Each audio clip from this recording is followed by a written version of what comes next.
দেশের ব্যবসা বাণিজ্যে স্থবিরতা চলমান। ডলার সংকট, বিদ্যুৎ জ্বালানির সংকট, রাজনৈতিক অস্থিরতা, আইন শৃঙ্খলা পরিস্থিতি নিয়ে উদ্যোক্তাদের আস্থাহীনতার পাশাপাশি এই স্থবিরতার বড় কারণ ঋণের উচ্চ সুদহার। কঠোর মুদ্রানীতির কবলে পড়ে বেসরকারি খাতে ঋণের প্রবৃদ্ধিতে লেগেছে বড় ধাক্কা।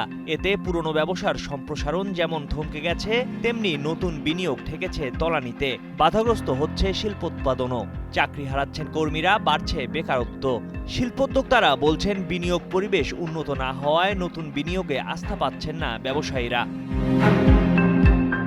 বাংলাদেশ ব্যাংকের সর্বশেষ তথ্য বলছে এপ্রিলে ঋণের প্রবৃদ্ধি হয়েছে ৭.৫০%, যা গত বছরের একই সময়ের তুলনায় ২.৪০% কম। চলতি বছরের এপ্রিল মাসে ব্যাংকগুলোর বেসরকারি ঋণ বিতরণের পরিমাণ ছিল ১৭,২১,৮২২ কোটি টাকা, যা মার্চ মাস শেষে ছিল ১৭,১৯,৫১২ কোটি টাকা। এর আগের মাস মার্চে ঋণ প্রবৃদ্ধি হয়েছিল ৭.৫৭%, যা জুলাই আগস্টের পর পরিবর্তনের পর টানা ৮ মাস ধরে নিম্নমুখী প্রবণতায় ছেদ টেনেছিল। আগের মাস ফেব্রুয়ারিতে প্রবৃদ্ধি হয়েছিল ৬.৮২%। তার আগের মাস জানুয়ারিতে এ খাতে ঋণের প্রবৃদ্ধি ছিল ৭.১৫%। সাবেক তত্ত্বাবধায়ক সরকারের অর্থ উপদেষ্টা ছিলেন ডক্টর এবি মির্জা আজিজুল ইসলাম। তিনি কালের কণ্ঠকে বলেন, বেসরকারি খাতে ঋণ প্রবৃদ্ধি কমে যাওয়ার অর্থ হচ্ছে বিনিয়োগ হচ্ছে না। বিনিয়োগ না হলে কর্মসংস্থান কমে যাবে, দারিদ্র্য বিমোচনে নেতিবাচক প্রভাব পড়বে। এই অর্থনীতিবিদ বলেন, সাম্প্রতিককালে দেশের বেসরকারি খাতের অবস্থা ভালো যাচ্ছে না। ব্যাংক ঋণই ব্যবসায়ীদের প্রধান ভরসা, কিন্তু সেখানে সুদ হার বেশি। বিকল্প অর্থায়নের উৎস হিসেবে পুঁজিবাজারের অবস্থাও ভালো না। বর্তমানে ব্যাংকগুলো ঋণ দিচ্ছে ১৪ থেকে ১৬% সুদে।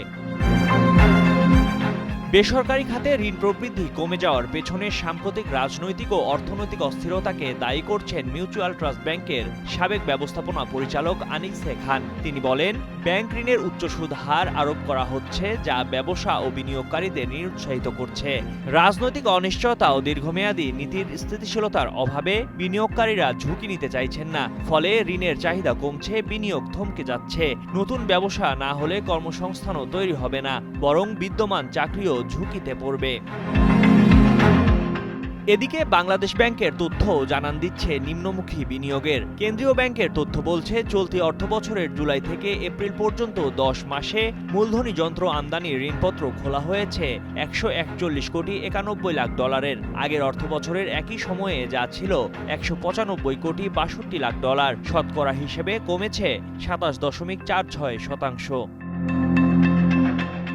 বেসরকারি খাতে ঋণ প্রবৃদ্ধি উদ্বেগজনক হারে কমেছে বলে মন্তব্য করেছেন Dhaka chamber of commerce and ইন্ডাস্ট্রির সভাপতি তাসকিন আহমেদ। বেসরকারি খাতের প্রবৃদ্ধিকে অ্যালার্মিং উল্লেখ করে তিনি বলেন, বেসরকারি খাতের প্রবৃদ্ধি ধরে রাখতে শিল্পের নিরাপত্তা নিশ্চিত করা প্রয়োজন। ময়ূখ ইসলাম, কালের কণ্ঠ ডেস্ক।